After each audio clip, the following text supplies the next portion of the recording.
दोस्तों पुलिस के बारे में आप क्या सोचते हैं कमेंट करके अपनी राय जरूर दें, क्योंकि आज का जो टॉपिक है वो इसी बिंदु पर है कि क्या पुलिस को किसी व्यक्ति के साथ मारपीट करने का अधिकार है, और अगर अधिकार है तो कब है।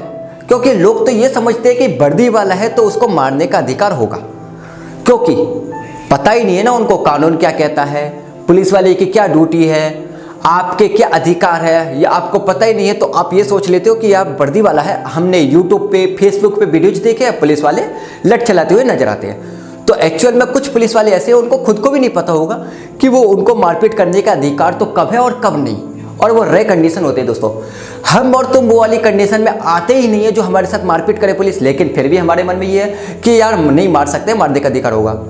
तो इसी बिंदु को मैं समझाने की कोशिश करूंगा। तो वीडियो अगर आपको पसंद आए तो लाइक जरूर कर दिया कर दे दोस्तों, और कोई नया व्यूअर है हमारे दोस्त चैनल पे तो सब्सक्राइब करके जुड़ सकता है, क्योंकि रेगुलर रोजमर्रा जिंदगी में जो समस्याएं आती है कानून को लेकर के उन्हीं टॉपिक के ऊपर मैं वीडियोज अपलोड करता हूं आपके लिए, या कि आप उन सिचुएशन से डील करना सीख जाएं, बहुत सिंपल भाषा में। तो दोस्तों सबसे पहले तो मैं शुरू करता हूं एक अपराधी से, कि अगर कोई अपराधी है ना, उस अपराधी के साथ भी पुलिस को मारपीट करने का अधिकार नहीं है। क्योंकि पुलिस सिर्फ 3 कंडीशन में आपके साथ मारपीट कर सकती है।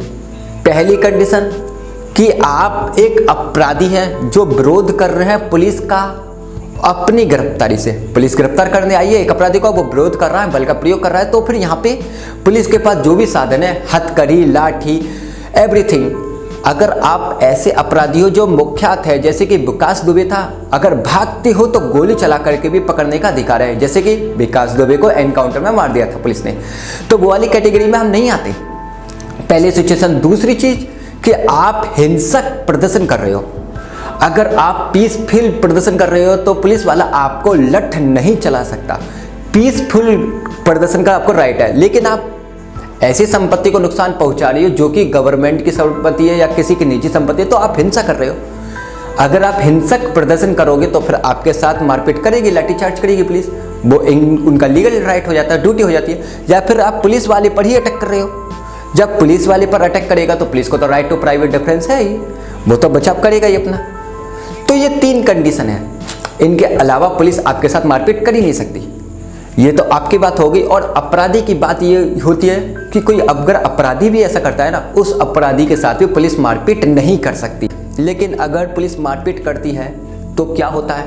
कुछ लोग कहते हैं कि यार पुलिस तो मारपीट करती है, लेकिन कुछ नहीं होता। सुप्रीम कोर्ट का जजमेंट है Yashwant Kumar versus state of Maharashtra का, जिसमें एक अक्यूज को पुलिस संदेह के आधार पे, शक के आधार पर लेकर के जाती है उठा करके, और वो उसके घर पे भी उसके चाटल लगा देती है, मारपीट कर देती है, उसके पत्नी के सामने मारपीट कर देती है, और फिर थाने पर ले जाकर मारपीट करती है उसके साथ। तो ऐसी सिचुएशन में उसको बंद कर देती है, जहाँ से उसका दम घुटता है, वो मर जाता है। लेकिन वो मौत दम घुटने से होती है, उसकी मारपीट से नहीं होती। जो पुलिस ने ऑफेंस किया उसके लिए तो पनिशमेंट है। क्यों मारा भाई? मारपीट करने का अधिकार कहाँ है तुम्हें?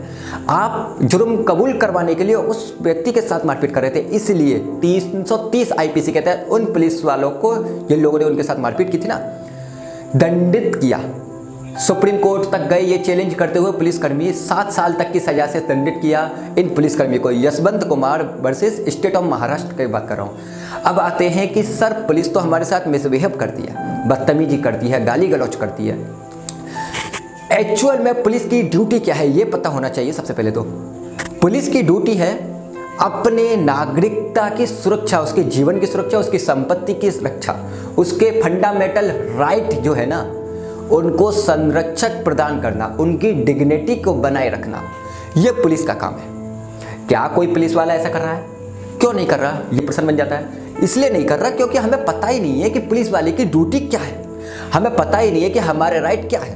अगर यार ये तो मेरा हाथ ही नहीं लगा सकता, मैं गाड़ी से जा रहा हूँ, मैंने हेलमेट नहीं पहना या मैंने बेल्ट नहीं लगा रखी, गाड़ी में से जबरदस्ती निकाल रहा है, चाबी निकाला, तो इसका तो लाइट ही नहीं है। फाइन भर सकता है केवल और केवल, उसके अलावा और कुछ नहीं कर सकता उस कंडीशन में। हम जबरदस्ती के अंदर वो पकड़ में ले जा रहा है, थाने पर भी ले जा रहा है, तो भाई कौन से कानून के तहत ले जा रहा है पता नहीं है, इसलिए ले जा रहा है, और आप जा भी रहे हो। जो केवल फाइन का ऑफेंस है उसके अंदर भी आपके साथ इस तरीके से एक्टिविटी हो जाती है, क्योंकि आप जानकार नहीं और ना जानने में इच्छा रखते हो।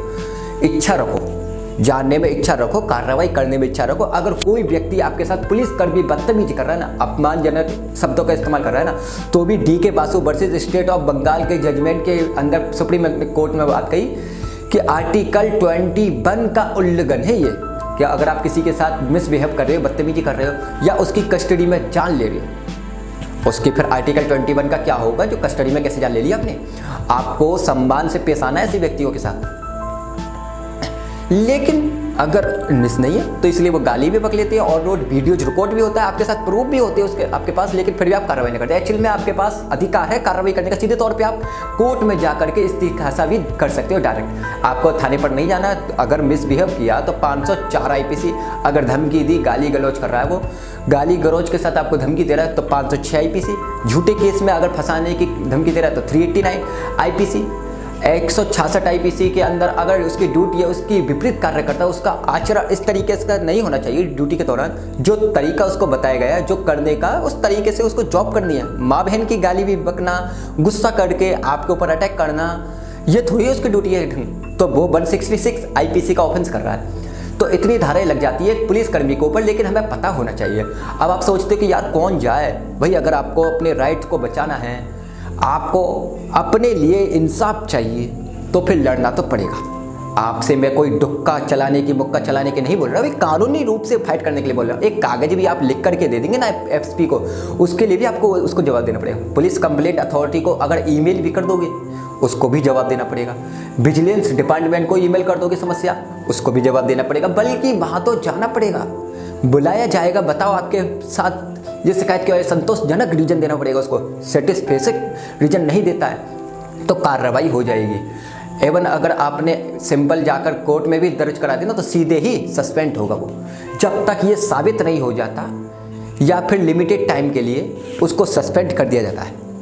अगर साबित हो गया तो टर्मिनेशन तय है उसका। कोई बात उसने जो आपसे की वो अपराध थी और आपने साबित कर दिया। एग्जाम्पल के तौर पे आपके साथ मारपीट की, उसने थप्पड़ मारा आपके या डुक मारा या ज़्यादा मारपीट की, आपने उसकी शिकायत दर्ज करा दी, गाली गलौज की, जो कुछ भी आपने उसने बिहेव किया ना, जो मैंने सेक्शन बताया भी आपको, तो आप करा सकते हैं। कोर्ट में अगर आपने ये बात साबित कर दी, जिन लोगों के आसपास ये चीज़ें हुई थी उनको आप विटनेस कोर्ट के जरिए पेश कर सकते हैं, अपने खुद की गवाही पेश करते हैं। एक्चुअल में ये कहाँ नहीं है कि मैं कहाँ से लाऊं विटनेस है, सिंगल एक विटनेस कंप्लेंट खुद की गवाही पे भी कन्विक्ट करा सकता है किसी व्यक्ति को। ऐसा नहीं है कि भाई 4-6 गवाह लेकर आओ, अगर भाई नहीं है गवाह, मैं खुद गवाह हूँ इस बात का। अगर मेरी ट्रस्टवर्दी विटनेस है, मेरे को कोर्ट विश्वास कर रहा है, मेरे बातों से लग रहा है कि FIR 167 के बयान, कोर्ट में जो मैं बयान दे रहा हूँ विद कॉन्फिडेंस और सारे इंटेंशंस कर रहा है, इशारा कर रहे हैं एक्चुअल में, हाँ इसके साथ वो घटना घटित हुई है, तो कन्विक्ट कर दे कि सिर्फ मेरे बयान पे कोर्ट। तो क्वालिटी मैटर करती है, क्वांटिटी मैटर्स नहीं करती।